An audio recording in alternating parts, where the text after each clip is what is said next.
কাছে এই দোয়া করি আল্লাহ তাআলা যেন তাদেরকে শাহাদাতের সর্বোচ্চ মর্যাদা দান করেন। আল্লাহু আকবার। আপনাদের কথার অভিব্যক্তিতে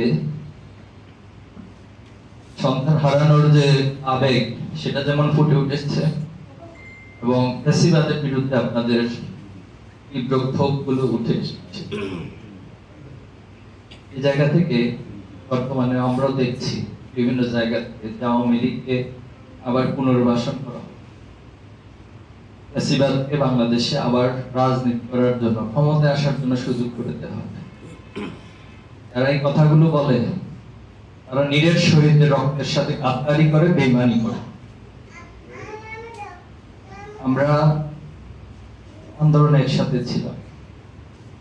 ইসলামী ছাত্র শিবিরের জুলাই এবং আগস্টের আন্দোলনের আগ পর্যন্ত 234 জন ভাই জীবন দিয়ে গেছেন, শহীদ হয়েছেন বিভিন্ন ভাবে। এই ভাইরা শহীদ হয়েছে। আমাদের প্রায় 1000-এরও বেশি ভাইদেরকে বিভিন্ন সময় গুম করা হয়েছে। কাউকে 5 দিন, কাউকে 10 দিন, কাউকে 1 মাস, কাউকে বছরের পর বছর গুম রাখা হয়েছে বিভিন্ন আয়না করে। এর মধ্যে অনেক ভাইদেরকে আমরা লাশ হিসেবে পেয়েছি, আবার অনেক ভাইকে আহত বন্ধুত্ব অবস্থায় ফেরত দেওয়া হয়েছে। অনেক ভাইকে গুম করে তার টোকার পাওয়া যায়। এখনো পর্যন্ত জুলাই আগস্টের পরে আমাদের 7 জন ভাইকে আমরা খুঁজে পাই। পরিবারগুলোর কাছে আমরা কোনো জবাব দেওয়ার মতো ভাষা পাই না। তারা কি আসলে আমাদের ভাইরা কি জীবিত আছে না কি অবস্থা? জুলাই আগস্টে ইসলামী ছাত্র শিবিরের অনেক জনশক্তি আমরা হারিয়েছি। আমরা সংখ্যাটা বিভিন্ন সময় সাংবাদিক আমাদেরকে প্রশ্ন করে, আপনারা তালিকা প্রকাশ করেন না কেন? আমরা আমাদেরকে বলি যে ছাত্র শিবিরের সাথে হয়তো জনশক্তি দায়িত্বশীল ছিল, সেটা হয়তো 100-200 হবে। আন্দোলনে তো প্রায় 1500-2000 শহীদ হয়েছে। আমরা যদি দলীয়ভাবে সবাই এভাবে তালিকা প্রকাশ করি, তাহলে এখানে বড় একটা সংখ্যা, যেটা হাজার হাজার সংখ্যাগুলো, তাদেরকে আসলে কারা অনুভব করবে, তাদের পাশে কি দাঁড়াবে? এই জন্য আমরা ছাত্র শিবিরের জায়গা থেকে শুরু থেকে বলে আসছি যে জুলাই আগস্টে যারাই শহীদ হয়েছেন সবাই আমাদের শহীদ, সবাই জাতীয় শহীদ। আমরা সবার পরিবারের সদস্য হিসেবে তাদের পাশে দাঁড়াবো। সেই জায়গা থেকে আমরা চেষ্টা করে যাচ্ছি। কথাগুলো বলার উদ্দেশ্য হচ্ছে এটা যে আমরাও তো আন্দোলনে ছিলাম, আমরাও তো শহীদ হয়ে যাওয়ার কথা ছিল।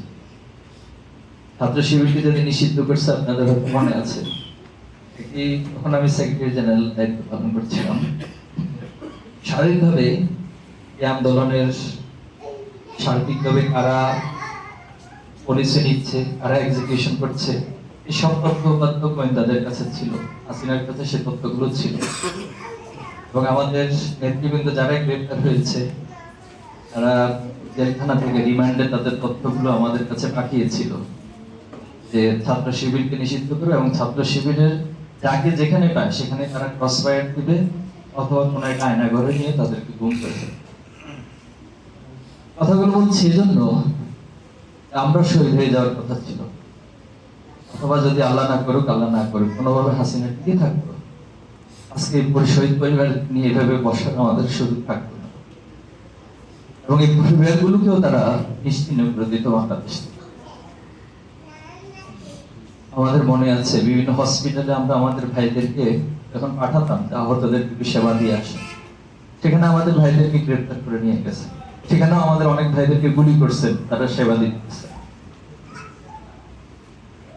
এই যে একটা বিভীষিকাময় পরিস্থিতি আমরা পার করে এসেছি, এখন নতুন করে আমাদের আসলে আর কোনো ভয় সংখ্যা, কোনো চাওয়া পাওয়ার হিসাব নেই। যারা নিজেদেরকে শহীদের উত্তরসূরি মনে করে, যারা নিজেদেরকে শহীদ মনে করে, তাদের কাছে আর নতুন করে ভয় সংখ্যার কোনো জায়গা। এজন্য আমি ছাত্র শিবিরের সর্বোচ্চ দায়িত্ব থেকে শহীদ পরিবারের কাছে আজকে ওয়াদা করে যাচ্ছি, আপনাদের সন্তান আপনারা হারিয়েছেন, এই রক্তের বদলা নেওয়ার জন্য,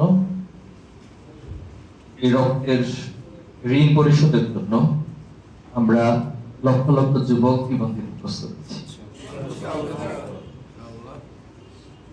এবং আপনাদের যে আপত্তি, আপনাদের আবেগ আমরা কোনো কিছুতে পূরণ করতে পারবো না। আপনাদের মনের মধ্যে যে ব্যথা, যে ক্ষোভ জন্ম নিয়েছে, সেই পশমের জন্য যা করা দরকার সবটুকু করার জন্য আমরা প্রতিজ্ঞা করছি, আমরা ওয়াদা করছি আপনার কাছে। বাংলাদেশের শুধু আমাকে ছিল, বাংলাদেশে অদূর ভবিষ্যতে নতুন করে কোনো ফেস্টিভাল, কোনো জুলুমতন্ত্র কায়েম হতে আমরা দিব না। আমরা আপনাদের কাছে দোয়া চাই, আপনাদের দোয়ার বরকত আল্লাহর কাছে অনেক বেশি। আপনারা আমাদের জন্য দোয়া করবেন। আমাদের যোগ্যতার ঘাটতি আছে, আমাদের